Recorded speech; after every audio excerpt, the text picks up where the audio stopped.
Okay, so welcome to LTA, that is leading toppers academy.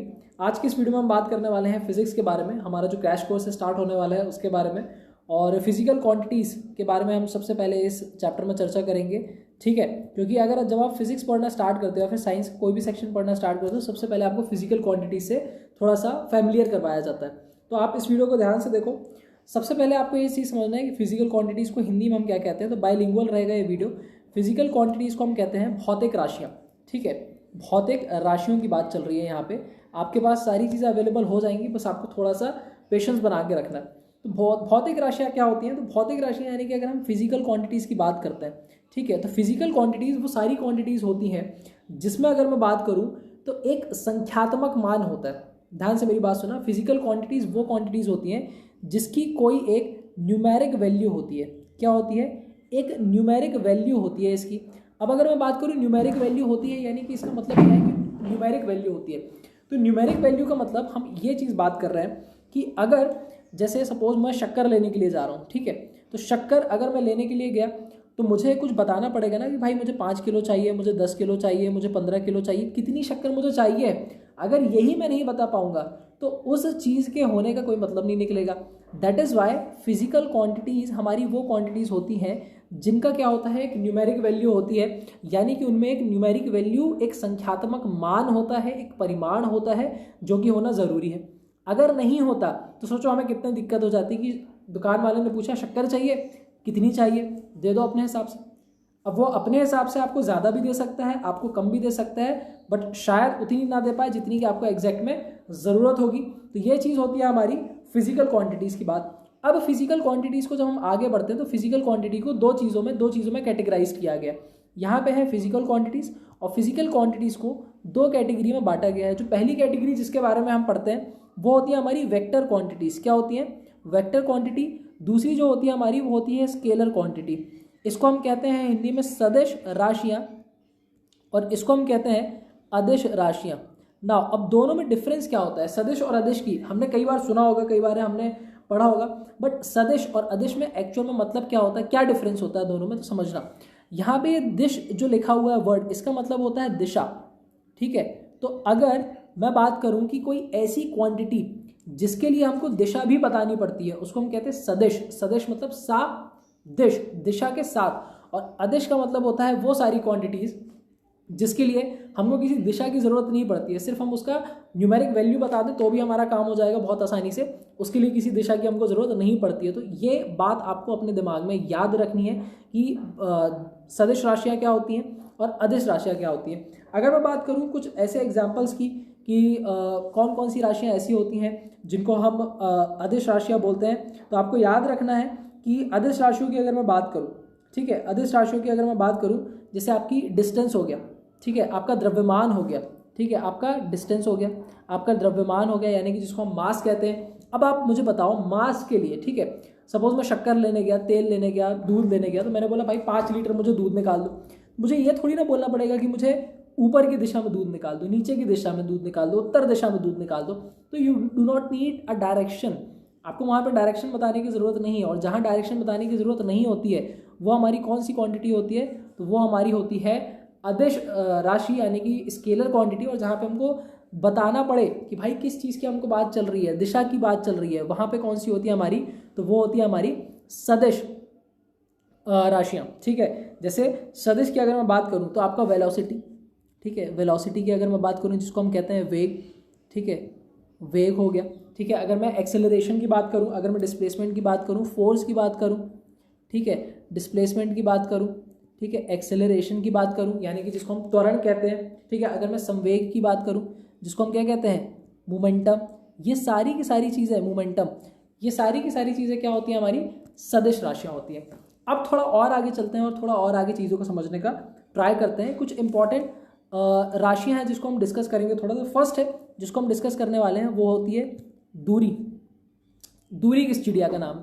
देखो, दूरी को मैं एक बहुत सिंपल लैंग्वेज में आपको समझाने का ट्राई करता हूँ कि दूरी का मतलब होता है किसी भी, कोई भी एक ऑब्जेक्ट है हमारे पास, उसके द्वारा जो तय किया जाने वाला पाथ होता है उसी को हम उसकी पूरी दूरी कहते हैं।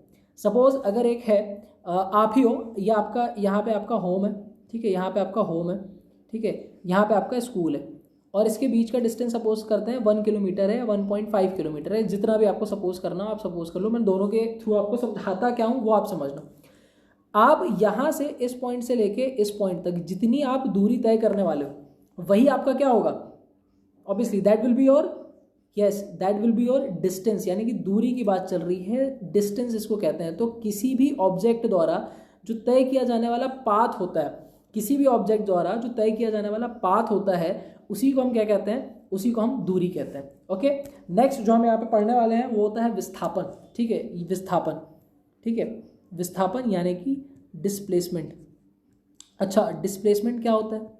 तो डिस्प्लेसमेंट का मतलब होता है कि कोई भी हमारे पास एक चीज़ है, ठीक है, किसी भी चीज़ को आप मान लो, वो उसके जो फर्स्ट पॉइंट और लास्ट पॉइंट के बीच का जो डिस्टेंस होगा, फर्स्ट पॉइंट और लास्ट पॉइंट के बीच का जो डिस्टेंस होगा उसको हम क्या कहते हैं, विस्थापन कहते हैं। उसको हम क्या कहते हैं, विस्थापन कहते हैं। विस्थापन कभी भी याद रखना, विस्थापन कभी भी दूरी पे डिपेंड नहीं करता। आपको मैं एक एग्जांपल के थ्रू समझाता हूँ, ठीक है। सपोज ये एक पॉइंट है A to B, यहाँ पे भी एक पॉइंट है A to B, ठीक है। कोई एक है हमारे पास जो घूम के आता है, तो ये यहाँ से ऐसा ऐसा ऐसा ऐसा ऐसा ऐसा घूम के आया और ये यहाँ से ऐसा ऐसा ऐसा ऐसा ऐसा घूम के आया, ठीक है। अब समझने का ट्राई करना।